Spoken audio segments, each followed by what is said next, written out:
మంచిగా call it as ఫాలిక్యులోజెనిసిస్ అన్నట్టు. అది ఫాలిక్యులోగ్రఫీ మనం స్కాన్లో తెలుస్తుంది ఎగ్ సైజ్ పెరిగిందా అని. సో చాలామందికి 10th డేలో ఈ ఎగ్ సైజు నార్మల్గా రెండో రోజు 3 to 4 mm ఉంటుంది. ఇది 10th డే ఆల్మోస్ట్ 18 mm అయిపోతుంది అనమాట. అది మనకి పేషెంట్తో మాట్లాడితే అర్థం కాదు, మళ్ళీ స్కాన్ చేయాలి. స్కాన్ చేసి స్కాన్లో మనకి ఎగ్ సైజ్ పెరిగిందా చూసుకోవటం జరుగుతుంది.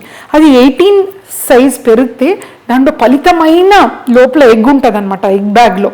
సో సక్సెస్ ఛాన్స్ చాలా బాగుంటుంది. అది తర్వాత 10th ఇది రిలీజ్ అవ్వటానికి ఒక ఇంజెక్షన్స్ ఇస్తామన్నమాట, HCG ఇంజెక్షన్. అది రిలీజ్ అయ్యి ఎగ్ ఇట్లా వెళ్తాయి అన్నట్టు.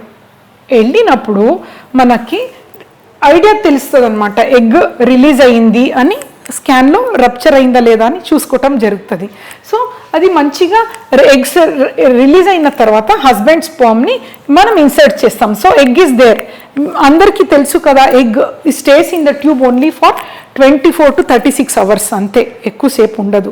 అదే స్పర్మ్ని మనం ఇన్సర్ట్ చేసినప్పుడు 4 to 5 days లేడీస్ ఆర్గన్లో లైవ్గా ఉంటుంది అన్నట్టు. సో ఈ ప్రాసెస్లో ఈ ఇన్సర్ట్ చేసిన తర్వాత పేషెంట్కి ఒక 5 minutes రెస్ట్ అనేది చెప్తాం.